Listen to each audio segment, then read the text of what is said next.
Assalamualaikum warahmatullahi wabarakatuh. Halo pemirsa, selamat berjumpa dalam program Analisa Berita. Program ini akan memberikan informasi analisa dalam sebuah berita mengenai isu besar yang terjadi di lingkungan aparatur sipil negara. Dan kami akan menyajikannya bersama reporter-reporter terbaik kami. Bersama saya Dede Juan. Dan saya Ahmad Arif Erwansyah akan menemani Anda dalam beberapa menit ke depan. Dan berikut analisa berita selengkapnya. Assalamualaikum warahmatullahi wabarakatuh. Pada kesempatan kali ini, saya Novanti Janing Tias akan mempresentasikan hasil analisis berita dengan redaksi liputan6.com tentang kasus suap jual beli jabatan kepala daerah.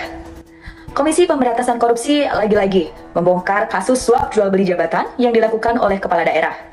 Kali ini, tim penindakan membongkar praktik menyimpang yang dilakukan oleh Bupati Pemalang, Jawa Tengah, Mukti Agung Wibowo. Tim penindakan KPK menyeret 23 orang yang terlibat, beserta uang yang diduga terkait suap pengadaan barang dan jasa serta mutasi jabatan.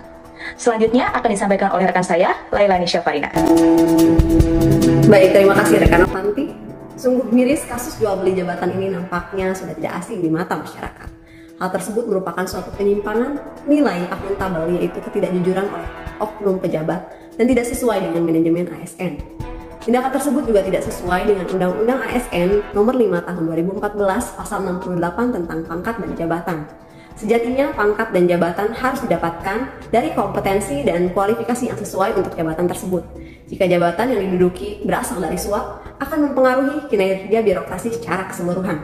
Praktek ini juga melanggar Undang-Undang ASN Pasal 69 dan Pasal 70 tentang pengembangan karir yang harus sesuai dengan kualifikasi, kompetensi, penilaian kinerja, dan kebutuhan instansi. Demikian saya Lailani melaporkan. Halo, saya Ifridi Aliani. Pada kesempatan kali ini saya akan menyampaikan analisis berita tentang pendirian mall pelayanan publik di Kabupaten Pandeglang. Sesuai dengan Undang-Undang Nomor 25 Tahun 2009 yang menuntut pelayanan yang cepat, mudah, dan akuntabel, maka dikeluarkanlah Permen Pan RB Nomor 23 Tahun 2017 tentang pendirian mall pelayanan publik sebagai terobosan dan inovasi untuk mewujudkan pelayanan yang prima.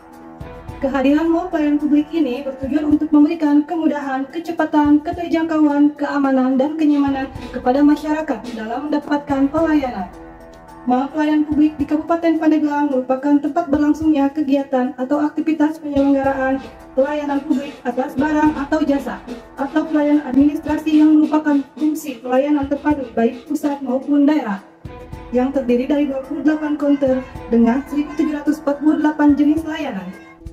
MPP Kabupaten Pandeglang memiliki komitmen memberikan pelayanan prima demi memberikan kepuasan untuk masyarakat, terutama masyarakat Kabupaten Pandeglang. Dalam menjalankan tugasnya, MPP Pandeglang menjunjung tinggi nilai-nilai integritas, kejujuran, bertanggung jawab, dan disiplin. Pada tayangan ini terlihat jelas para pegawai dengan tegas menolak segala bentuk gratifikasi yang diberikan oleh masyarakat. Gratifikasi meliputi segala bentuk pemberian uang, hadiah, dan lain-lainnya yang berhubungan dengan jabatan dan bertentangan dengan tugas penyelenggara atau PNS. Berdasarkan Undang-Undang Nomor 31 Tahun 1999 JO Nomor 20 Tahun 2001 Pasal 12B dan 12C.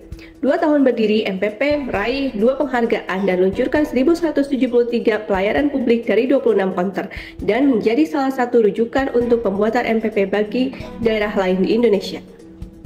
Wujudkan Smart ASN 2024. ASN berhak mendapatkan pengembangan kompetensi 20 JP dalam setahun. Pemerintah menghadapi era reformasi industri 4.0 yang ditandai dengan dinamisnya perkembangan teknologi informasi dan komunikasi.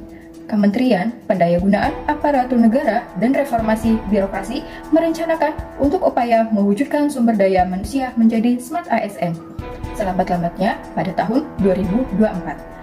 Dalam rangka mewujudkan Smart ASN tersebut, maka pemerintah harus melakukan upaya pengembangan kompetensi yang sistematis. Ya, betul sekali rekan Anis.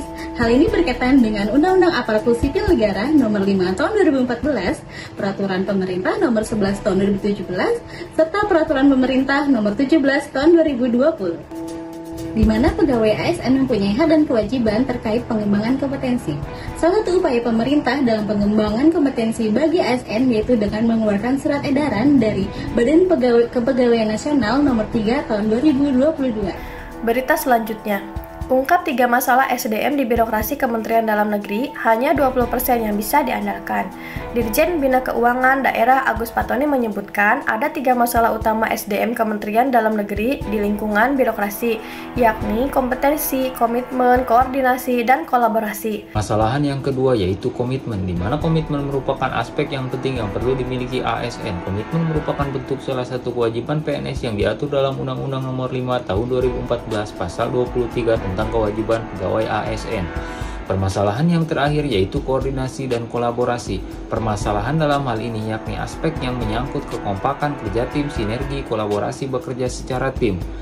Agus Patoni menghimbau agar ASN selalu berkomitmen melakukan reformasi birokrasi. Upaya ini penting dilaksanakan untuk mewujudkan penyelenggaraan pemerintah yang bersih, efektif, efisien, akuntabel, dan memiliki kualitas pelayanan kepada masyarakat. Upaya kolaboratif ini diatur dalam Permenpan Nomor 7 Tahun 2022 tentang sistem kerja pada institusi pemerintah untuk penyederhanaan birokrasi. Pada pasal 7 disebutkan mekanisme kerja dilakukan dengan prinsip orientasi pada hasil kompetisi, profesionalisme, kolaboratif, dan lain-lain. Demikianlah analisa berita. Sekian, terima kasih. Wassalamualaikum warahmatullahi wabarakatuh.